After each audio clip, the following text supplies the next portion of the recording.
Assalamualaikum warahmatullahi wabarakatuh. Salam sejahtera untuk kita semuanya. Tapi salamat lingkungan latte, salam samjut kerenda malempang. Adil kata lino batu ramen kasarga basengat kadibata. Arus. Sebelumnya kami perkenalkan diri bahwa saya Sugianto SPT MSI selaku Kepala Dinas Pertanian dan Ketahanan Pangan Kota Palangkaraya. Dalam hal ini adalah sebagai peserta PKN 2 Angkatan 33 tahun 2024. Dengan ini menginisiasi suatu terobosan baru yaitu berupa inovasi dengan judul Peningkatan Ketahanan Pangan Sistem Pangan Bahari. Itu merupakan branding yang artinya tumpang sari tanaman padi gogo di lahan kering. Simak video ini baik-baik. Terima kasih. Kota cantik Palangkaraya yang terencana, aman, nyaman, tertib, indah, dan keterbukaan merupakan ibu kota Provinsi Kalimantan Tengah dengan luas wilayah 2.853,12 km persegi menurut Badan Pusat Statistik 2024. Jumlah penduduk tahun 2023 sebanyak 305.790 jiwa. Dilihat dari letak geografis, Kota Palangkaraya memiliki 3 wajah, yaitu wajah perkotaan, wajah perdesaan, dan wajah hutan. Karakteristik geografis terutama pada lahan pertanian didominasi oleh lahan rawa gambut, lahan basah yang notabene rawan banjir, dan lahan kering yang tak ada hujan. Karakteristik geografis lahan pertanian di Kota Palangkaraya didominasi oleh lahan rawa gambut, lahan basah, dan lahan kering. Rendahnya luasan areal tanaman padi, kurang optimalnya pemanfaatan lahan kering, belum adanya praktik sistem tumpang sari tanaman padi gogo, dan terbatasnya sumber daya manusia dan minat petani untuk menanam padi, maka berdampak pada rendahnya produksi padi. Sehingga untuk memenuhi kebutuhan pangan yaitu beras, masih ketergantungan pasokan dari luar daerah. Potensi peta kesesuaian lahan pertanian dari Kementerian Pertanian dan overlay tata ruang seluas 10.379 hektar. Areal lahan kering seluas 3.746 hektar atau 36%. Didominasi tanaman perkebunan sawit maupun tanaman hortikultura, terletak di Kecamatan Rakumpit dan Kecamatan Bukit Batu. Saat ini lahan kering hanya sebagian kecil yang dikelola atau dimanfaatkan untuk usaha tani oleh kelompok tani, masyarakat, dan pekebun. Potensi lahan kering di area lahan perkebunan dan hortikultura hanya terbatas tanaman sejenis dan belum dimanfaatkan secara optimal untuk tanaman tumpang sari. Sistem tumpang sari tanaman dapat memanfaatkan diversifikasi sesuai spesifikasi tanaman dalam satu lahan. Untuk meningkatkan efisiensi lahan yang keberlanjutan, gagasan sistem tumpang sari tanaman padi gogo di lahan kering sangat relevan dengan program strategis pemerintahan pusat, provinsi, dan daerah kabupaten kota. Sebagai upaya dalam meningkatkan luas areal tanam padi gogo dan produksi padi untuk mewujudkan ketahanan pangan. Sehubung hal tersebut, maka perlu terobosan baru inovasi dengan judul Strategi Peningkatan Ketahanan Pangan Sistem Pangan Pahari Tumpang Sari Tanaman Padi Gogo di Lahan Kering.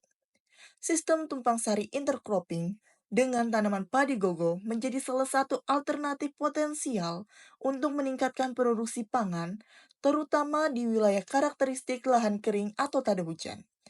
Pada area lahan perkebunan atau lahan lainnya pada kondisi keterbatasan infrastruktur jaringan irigasi. Inovasi pangan pahari menjadi pionir praktik tumpang sari tanaman padi gogo di lahan kering, dengan harapan mampu memotivasi minat para petani menanam padi gogo dengan memanfaatkan lahan kering secara optimal, sehingga dapat meningkatkan luas areal tanaman padi gogo dengan peningkatan luasan tanaman padi, Berarti produksi dan produktivitas juga meningkat, serta menyerap tenaga kerja lokal dan mengurangi ketergantungan pasokan pangan beras dari luar daerah. Inovasi pangan pari merupakan praktik bercocok tanam dengan menanam lebih dari satu jenis tanaman. Dalam satu lahan dapat meningkatkan hasil produksi usaha tani, memperbaiki struktur tanah, meningkatkan produktivitas pertanian dan pendapatan petani, meningkatkan tahanan pangan masyarakat lokal melalui diversifikasi hasil pangan, dan meningkatkan kapasitas serta menyerap tenaga kerja maupun minat petani dalam mengelola dan memanfaatkan lahan kering secara produktif dan berkelanjutan. Dukungan pemerintah dalam rangka antisipasi darurat pangan telah mencanangkan cetak sawah untuk memperkuat pangan dengan melakukan perluasan areal tanam dan pompanisasi. Salah satunya melalui surat dari Dirjen PSP Kementerian Pertanian Republik Indonesia nomor B199-SR040-13-06-2024 tanggal 7 Juli 2024 tentang program dan kegiatan cetak sawah rakyat CSR secara swakelola untuk kelompok tani, petani, masyarakat umum. Target Provinsi Kalimantan Tengah pada tahun 2025 sampai 2027 seluas 1,5 juta hektar. Hal ini menjadi tantangan sekaligus peluang dalam usaha sektor pertanian pangan. Petani Palangkaraya kokoh. Pangan Pak Hari. Sukses. Selanjutnya mohon kepada seluruh stakeholder internal maupun eksternal dan seluruh masyarakat untuk dapat mendukung implementasi proyek perubahan dalam jangka pendek, jangka menengah maupun jangka panjang.